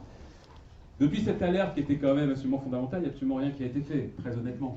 Et puis chaque année, on nous dit le danger est de plus en plus présent, de plus en plus important, attention, c'est imminent, mais sauf que nous, surtout dans les pays riches, on se prend ces rapports un petit peu comme des films de science-fiction auxquels il ne faut pas croire. Ça ne nous arrivera pas. On a des signes d'alerte pourtant. Hein. On a tout à coup des inondations complètement inattendues en Allemagne, des choses qui se passent aussi en Belgique. On a des étés quand même, depuis 10 ans, on a quand même les étés les plus chauds jamais enregistrés chez nous, en France, en Europe. Dans d'autres pays riches, c'est 50 degrés tout à coup dans certaines régions du Canada, des États-Unis. On a l'Australie, enfin voilà, vous voyez bien, mais on n'y croit toujours pas. En tout cas, c'est comme si on n'y croyait pas parce qu'on ne le vit pas encore de manière suffisamment frontale. Et pourtant, effectivement, c'est une affaire d'années. On sait que de toute façon, le réchauffement climatique, on est parti dans une logique telle qu'on est dans un cap irréversible pour une partie de ce changement climatique, mais on peut encore essayer d'empêcher le pire, puisque là, on est sur une trajectoire de, vous savez bien, de 3, 4, 5 degrés d'ici la fin du siècle d'augmentation. Les accords de Paris, on n'est absolument pas dans les clous. La France est un très mauvais élève. Bref. Mais ça, c'est qu'un aspect du problème. Ça, c'est un aspect fondamental. Mais d'ailleurs, ça me gêne un petit peu parce que finalement, on a l'impression que lorsqu'on parle d'écologie, en ce moment, on ne parle que du réchauffement climatique. Mais il n'y a pas que ça. Il y a le réchauffement. Évidemment, ce sont des sujets qui sont liés les uns aux autres. Mais la disparition de la biodiversité, par exemple. Mais il n'y a pas eu un mot dans cette campagne, à part chez Jean-Luc, évidemment. Mais dans les médias, de la part des autres candidats, rien du tout. Là encore, il faut quand même se donner des chiffres. En 50 ans, le nombre de vertébrés sur cette planète, parmi les populations de vertébrés, ont diminué de 68%. 68% en 50 ans.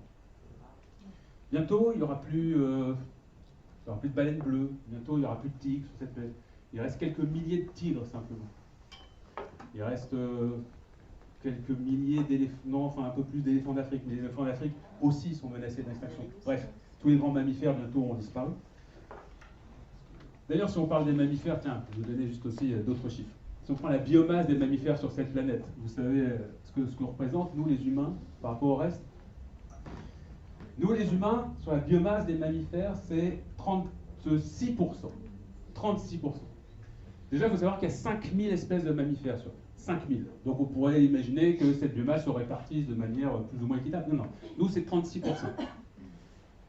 Les animaux d'élevage, c'est-à-dire que les animaux qu'on élève simplement pour les bouffer, c'est 60%. 60%, les cochons, les poulets, les vaches, les bœufs. Voilà, c'est ça. Mais bientôt, ce seront les seuls animaux qui resteront sur cette planète, à part les humains, puisque nous sommes des animaux aussi, hein, ça va. Ce sont les animaux qu'on élève pour bouffer, parce que les animaux sauvages, la biomasse des animaux sauvages, c'est 4% aujourd'hui, sur cette planète. Donc bientôt, il n'y aura plus rien. Il n'y aura plus que des animaux qu'on bouffe, et puis ceux qu'on mettra dans des eaux, mais un peu améliorés, qu'on va appeler des réserves naturelles. On détruit absolument tout, dans des proportions évidemment inédites. Et pour réagir à ça, évidemment, c'est tout de suite. Et effectivement, les seuls partis qui en parlent aujourd'hui de manière sérieuse, c'est la REV d'une part, mais nous, on est assez mal placés encore pour la présidentielle, tout seul. Et c'est la France Insoumise, c'est Jean-Luc Mélenchon, et c'est pour ça aujourd'hui qu'on est dans l'Union populaire. La question de la décroissance, bon, c'est un mot qu'on n'ose pas forcément utiliser. Alors certains vont dire décroître, certains vont dire consommer autrement. Dans le programme de l'Union populaire, il y a quelque chose auquel nous, on tient profondément, nous à la REV. C'est la règle verte. Alors je ne sais pas, vous savez ce que c'est la règle verte? Ouais, bah oui, c'est forcément... Les 6 là. Attendez, je vais passer dans les rangs avec mon micro. La règle verte, c'est fondamental. La règle verte, c'est l'idée qu'on ne va pas prendre plus à la planète chaque année que ce qu'elle peut régénérer en un an. On ne prend pas plus de ressources. Parce que bon, vous êtes sans doute très nombreux dans la salle à le savoir, mais vous savez, hein, si on copie sur la planète intégralement le mode de vie des Français, il nous faudrait 3 planètes. 2,7, 3 planètes. On arrondit à 3 planètes. Le mode de vie américain, 5 planètes. Le jour du dépassement, c'est-à-dire ce jour où on a pris à la planète tout ce qu'elle peut régénérer en une année. Comme vous savez, il recule chaque année. Alors, on va faire un petit jeu concours. Moi, quand je suis né, de mémoire, si je dis pas de bêtises, c'était... Bon, je suis né il n'y a pas très longtemps, je sais bien, mais c'était le 20 décembre 1971. Le 20 décembre.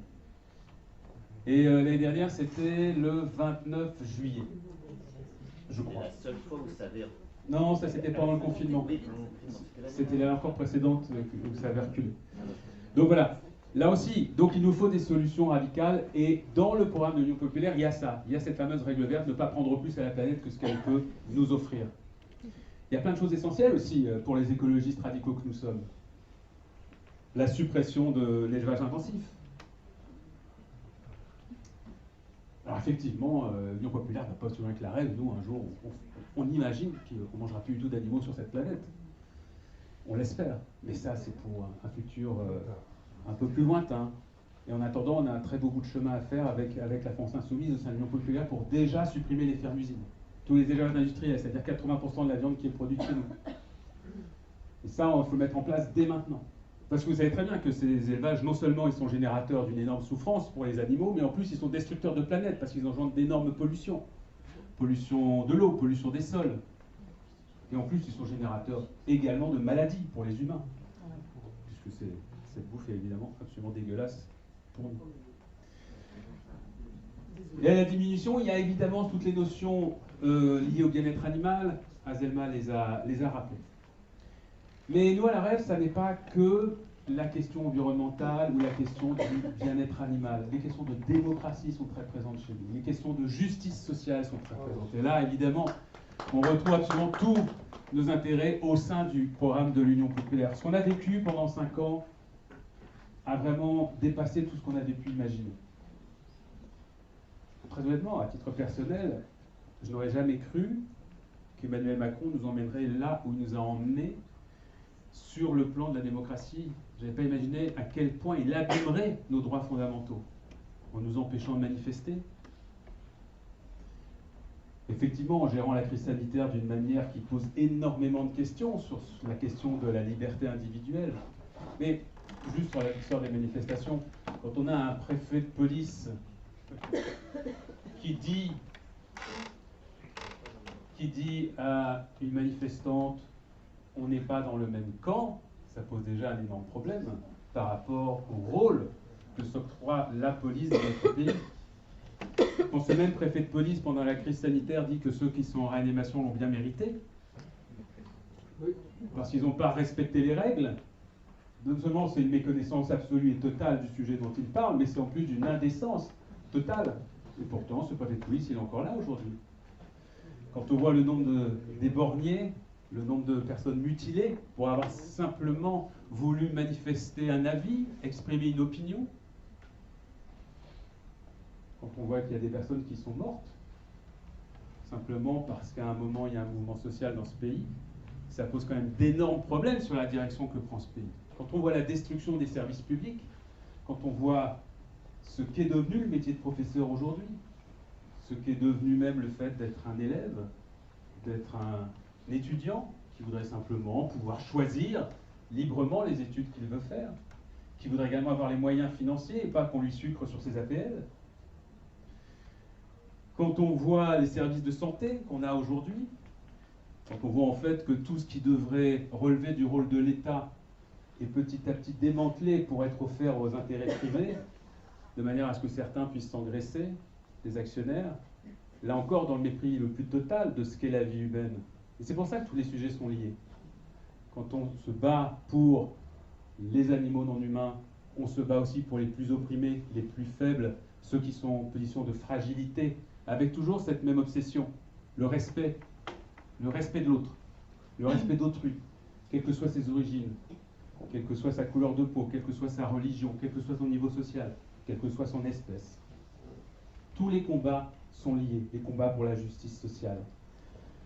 Louise Michel le disait déjà, Louise Michel disait que, anarchiste, féministe, que son combat pour les plus faibles avait sans doute trouvé son origine dans l'empathie qu'elle éprouvait toute petite pour les animaux qu'elle voulait protéger. Tout ça est lié.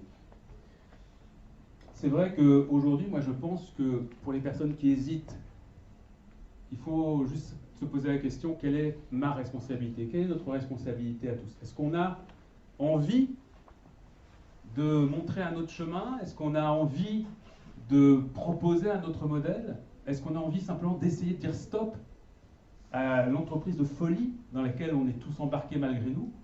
Ou est-ce qu'on veut juste laisser faire en se disant, bon, tant pis, je laisse les autres décider et puis on verra bien ce qui se passera. Moi je crois qu'on est tous confrontés aujourd'hui à cette question de la responsabilité.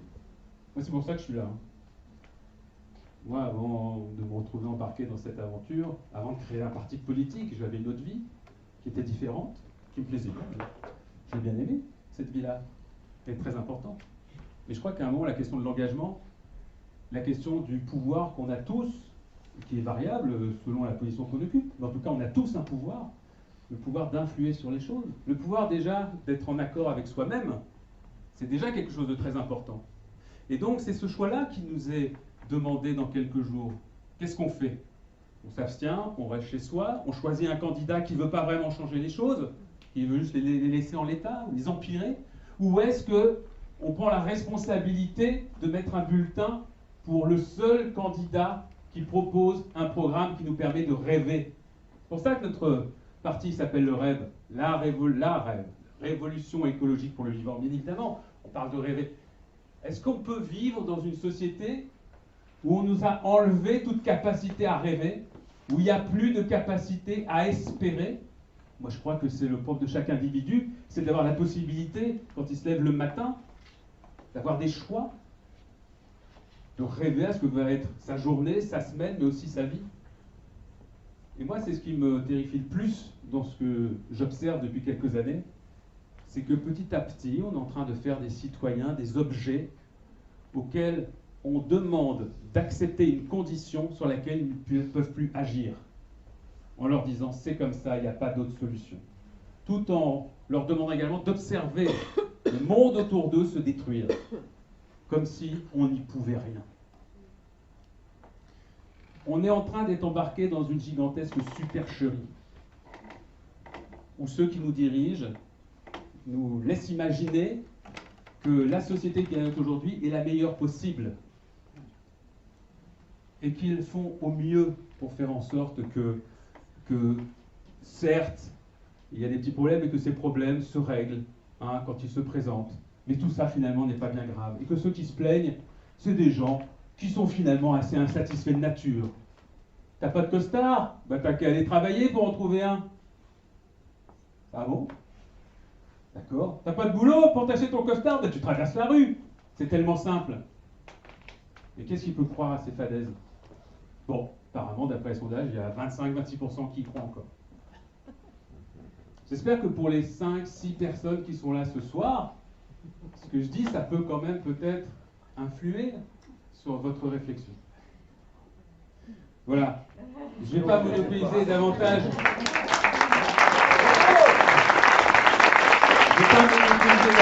parole. Raquel est arrivée. Et je sais que Raquel a aussi beaucoup de choses à dire et qu'elle le dit avec grand talent.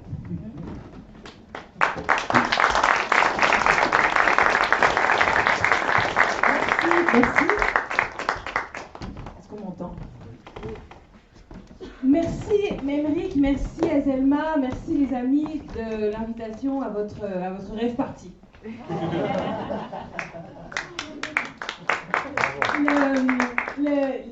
La campagne Mélenchon 2022 est une campagne chorale, fondamentalement. Et moi, je sais que jusqu'à ce soir, depuis ces semaines et ces mois qu'on travaille tous ensemble, j'ai pris un grand plaisir personnel à être au contact de femmes et d'hommes qui n'ont pas la même culture politique que moi. Et je peux dire que je ne suis pas la même personne aujourd'hui que j'étais il y a quelques semaines, il y a quelques mois. Je pense qu'on s'est tous modifiés un petit peu les uns au contact des autres. Et cette richesse qu'on a produite en étant ensemble. Je pense que ça fait partie des raisons pour lesquelles on a une capacité d'attractivité aujourd'hui, à quelques jours du scrutin. Je pense que c'est facile de se sentir inclus dans ce projet politique que nous avons sécrété à force d'une délibération loyale, rationnelle, en prenant le temps qu'il faut. Par exemple, aujourd'hui a été publié le livret sur la condition animale. Vous savez que le livret, c'est un des volets programmatiques d'approfondissement au livre pilier qui est l'avenir en commun. Et donc ces livrets sont travaillés. Et je sais que le parti Rêve a été très influent, très présent dans la rédaction de ce livret. Et c'est quelque chose qui, pour moi, marque la loyauté de ce travail en commun, qui d'ailleurs continuera, hein, et dont le projet même d'Assemblée constituante pour la 6e République est un aboutissement logique.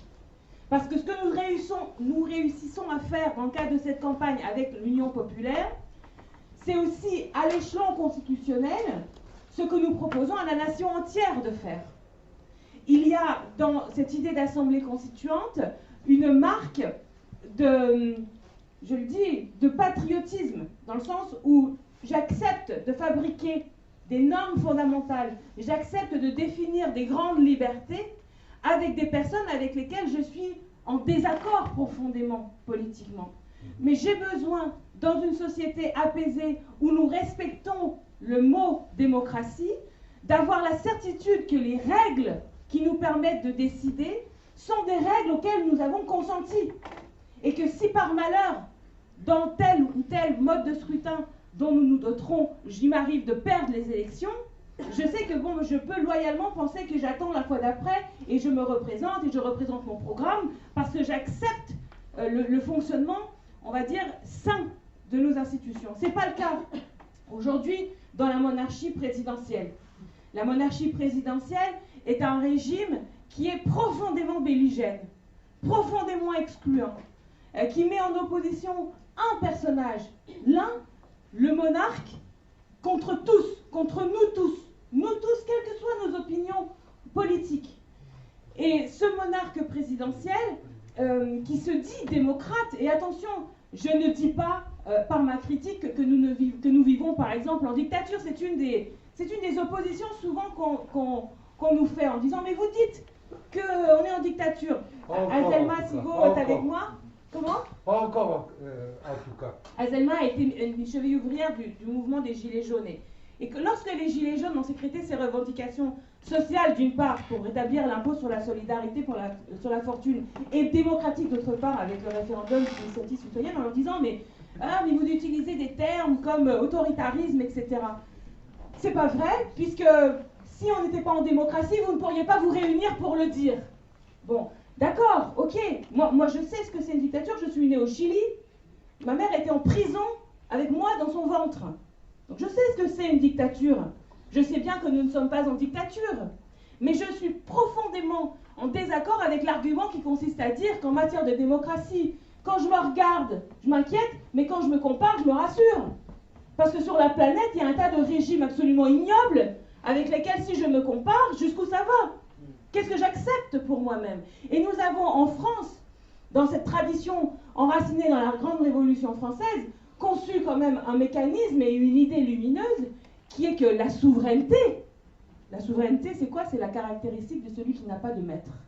La souveraineté qui était sur la tête du monarque a été arrachée au monarque pour être mise entre les mains du peuple. Et cette idée absolument lumineuse, c'est une idée qu'il nous a fallu faire avancer en permanence au fil de ces 230 années et qui a été très souvent attaqué par, en tout cas en France, un courant contre-révolutionnaire très puissant et souvent violent et à la hauteur aussi de la force créatrice qu'a eu et l'audace qu'a eu la Révolution française elle-même. Donc que ce soit les forces aristocratiques d'Europe, que ce soit la guerre civile avec la chouannerie, que ce soit la Restauration, que ce soit l'Empire, que ce soit Vichy, que ce soit Éric Zemmour, Marine Le Pen, que ce soit l'oligarchie économique et financière, il y a toujours des courants dans ce pays qui ne sont pas d'accord avec l'idée que nous, le peuple,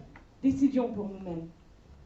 Et c'est parce que ce n'est pas nous qui décidons pour nous-mêmes que nous vivons, alors que nous sommes des millions à avoir un intérêt tout autre, nous vivons dans un système où 5 personnes possèdent autant que 27 millions d'autres.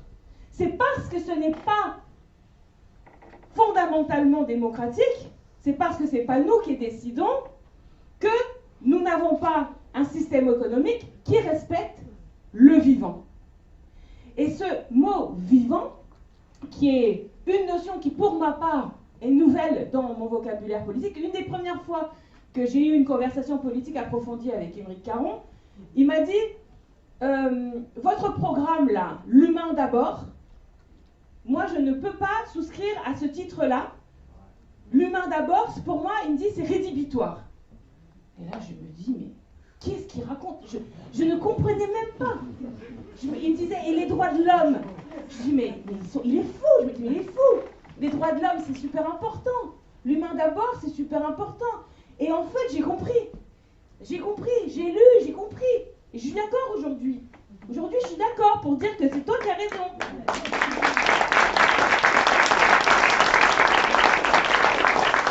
Et ce cheminement que nous faisons, qui est une conversation où nous nous reconnaissons mutuellement la capacité d'édicter nos grands droits, nos grands principes, nos grandes valeurs, c'est ça l'Assemblée constituante. L'Assemblée constituante, bien sûr, il y a des règles très évidentes qu'il faut changer. Par exemple, actuellement, parlons d'une règle, le mode de scrutin uninominal à 2 tours. Bon, vous voyez bien ces jours-ci, là, comment toute cette tension vers le 10 avril est matricée et dominée par le fait qu'il n'y a que 2 personnes au second tour. Et que ces 2 personnes, en toute hypothèse, ne représentent pas la majorité de ce que pensent les Français. En toute hypothèse. Nous, on est contre ce système-là et aujourd'hui, on se bat dans un contexte donné qui est celui de la Ve République.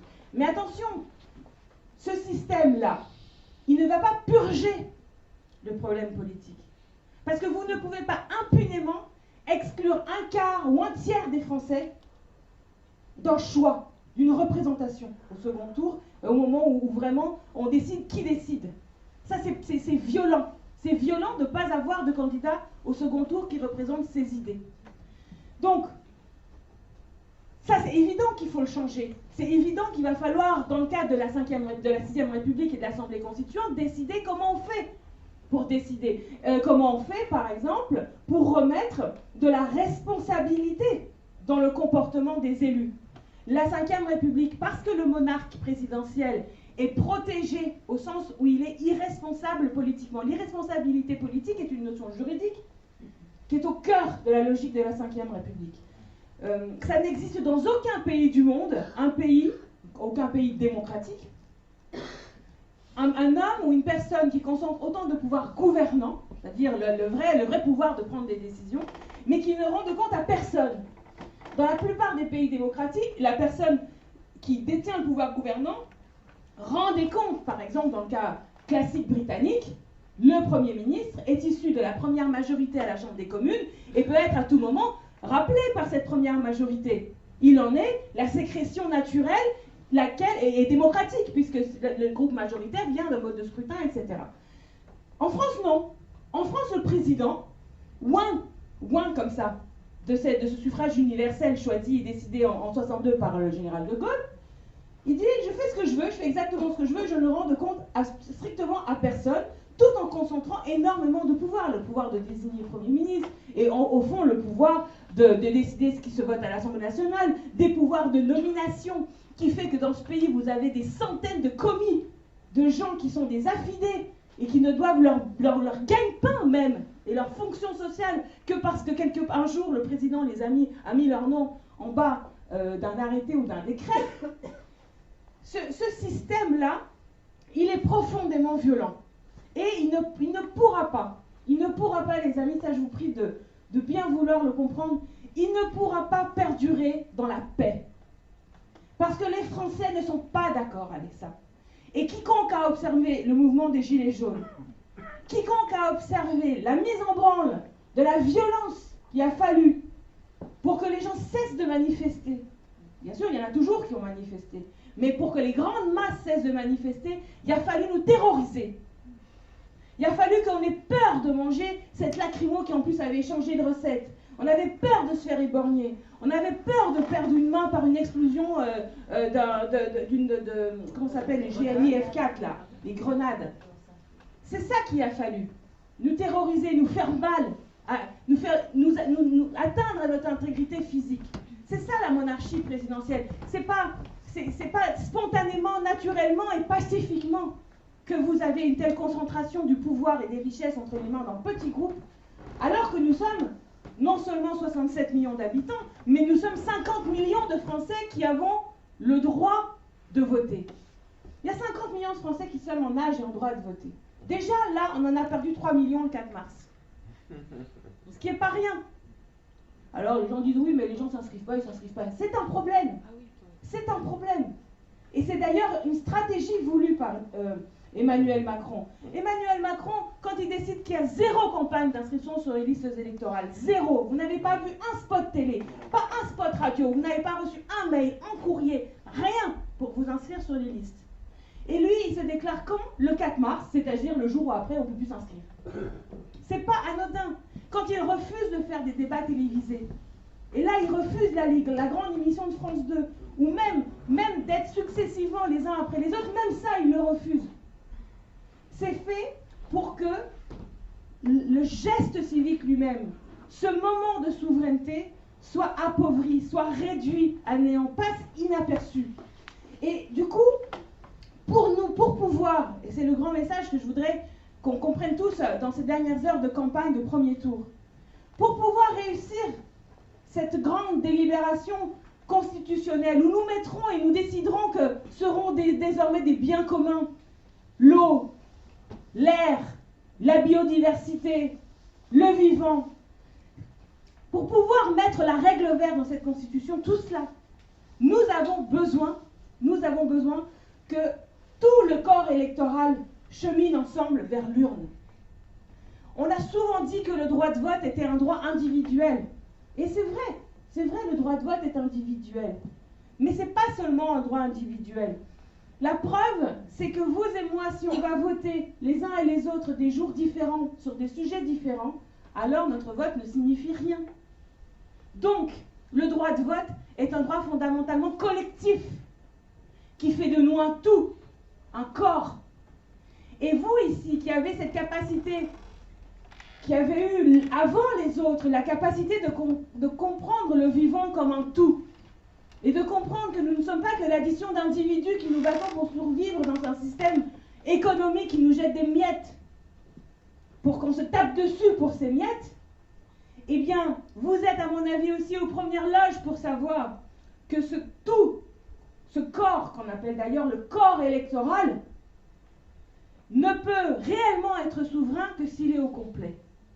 Et donc c'est pas normal, et c'est pas acceptable qu'on ait 3 millions de personnes pas inscrites.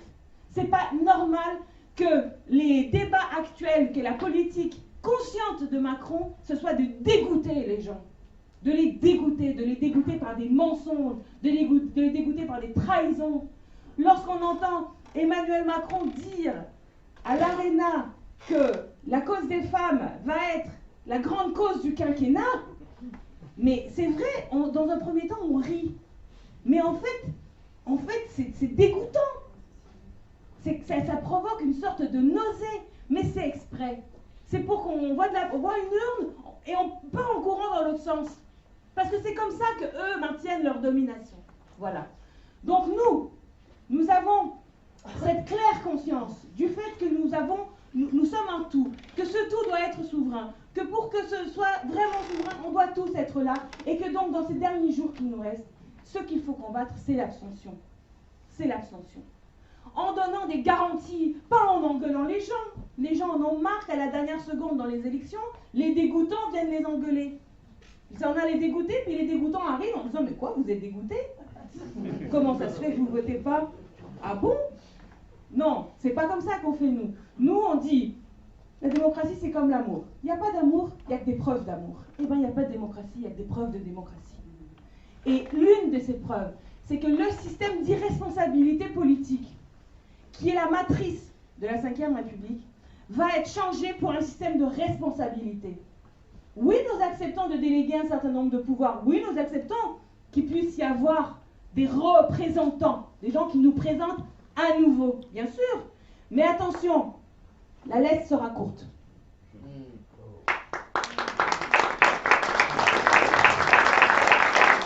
Ce qui veut dire que ça suffit les appels incantatoires à la confiance. Si quelqu'un vous dit fais-moi confiance, déjà méfiez-vous. Notre travail politique consiste à regarder en face la défiance politique, de la comprendre, de la respecter pour la transformer en contrôle, pas pour la transformer en confiance. Confiance, ça peut venir en mangeant. Mais déjà la transformer en contrôle, en possibilité de contrôle, en désir de participation. Et ça passe par une mesure très importante qui est le droit de révoquer les élus en cours de mandat. Voilà. Ce droit de révoquer les élus, alors les élus en général détestent ce principe. Alors, ça c'est sociologique. Quand on est élu dans un cadre, on a tendance à penser que c'est un bon cadre, un bon système. Mais notez que lorsque le groupe parlementaire insoumis a proposé, il y a 1 ou 2 mois, à l'Assemblée nationale, une proposition de loi constitutionnelle pour mettre en place le référendum révocatoire, c'est le terme technique, alors tous les autres groupes, ils étaient indignés, vraiment. Hein, ils disaient, ah mais c'est dictatorial, ça va permettre à une minorité de s'imposer sur une majorité. Eux, ils sont élus avec 20% d'inscrits. Mais par contre, après, ils viennent nous dire, non, en plus, c'est pas vrai, techniquement, c'est faux. Dans la proposition que nous faisons de droit de révoquer les élus, c'est pas du tout une minorité contre la majorité, c'est l'inverse, c'est tout le corps, justement, qui décide de juste veiller à ce que le mandat qui a été donné soit bien suivi. Et donc, c'est pas que le lendemain d'une élection, les gens qui l'ont perdu ont une revanche, c'est pas ça. C'est simplement que, par exemple, à partir de la 2e année, on puisse, si on est un certain nombre de citoyens à le vouloir, nombre qu'il faut déterminer, hein, gentiment, loyalement, par délibération, ça peut être 10, 15, 20%, c'est à l'Assemblée constituante de faire une proposition, on décide que si on est, admettons, 20% d'un ressort donné, eh bien, on peut provoquer un référendum de révocation, de maintien, appelez ça comme vous voulez. Et puis, après, il y a des règles. Bah, si vous êtes plus de la majorité à vouloir révoquer ou maintenir un élu dans le cadre d'un scrutin uninominal, eh bien, bah, ça s'applique, il est révoqué ou il est maintenu. Dans le cas d'élections proportionnelles, c'est un autre système. Parce qu'évidemment, il ne faudrait pas que l'outil devienne un outil de la majorité d'une assemblée contre une minorité. Mais tout ça, c'est de l'intendance, c'est de la logistique, c'est pas compliqué. Le principe, au fond, c'est que lorsque nous allons, ces dernières heures, faire les porte-à-porte, aller dans des conversations, et qu'on va toucher au dur des gens qui ne croient plus personne, qui, oui, ils ont entendu le programme, oui, 1400 € net, oui, blocage des prix, oui, par exemple, les personnes qui sont attachées à la condition animale, ils vont lire le livret, ils vont dire c'est formidable, mais ils vont dire, est-ce que quand même j'y crois encore ? Parce qu'il y a trop de dégoût, trop de défiance. Et bien ça, c'est une mesure qui a même de dire, bah voilà, la seule chose qu'on vous demande, c'est de vous faire confiance à vous. Élire Jean-Luc Mélenchon, là, le 10 et le 24 avril, ça veut dire qu'avant le 14 juillet, il y aura un référendum pour que nous, les Français, nous puissions convoquer une assemblée constituante. Qu'en novembre, à l'automne 2022, on fera cette élection des membres de la constituante et il y aura même un bulletin de tirage au sort qui permettra de déterminer une quantité de personnes qui seront tirées au sort à l'assemblée constituante. Cette constituante sera paritaire. Il y aura autant de femmes que d'hommes. Et ça, c'est important. J'étais au Chili il y a 1 mois pour observer l'assemblée constituante parce qu'il y a un pays dans le monde où il y a actuellement une constituante, c'est le Chili.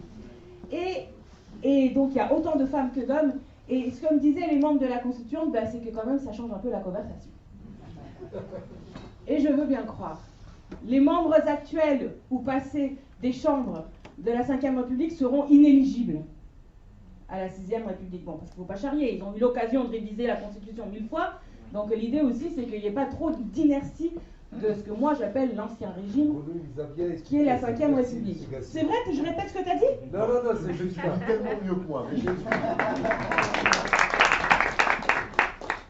Bref, donc on va travailler toute l'année 2023, toute l'année 2024 et début 2025.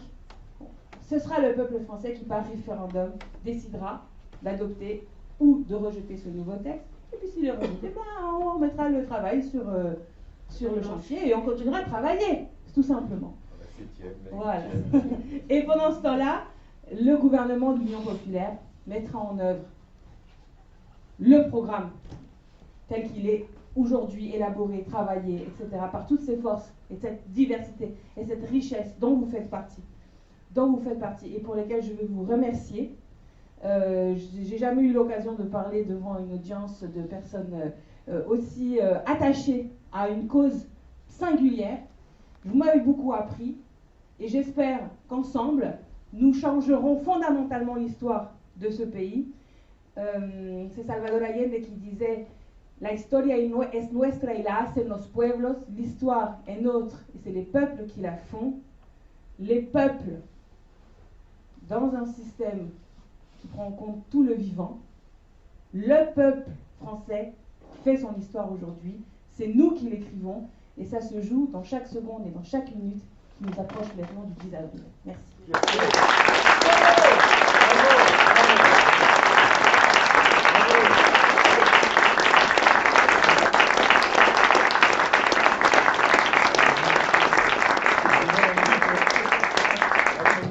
On est trop modeste, Victor, donc merci beaucoup à tous, y compris les intervenants variés, divers et variés.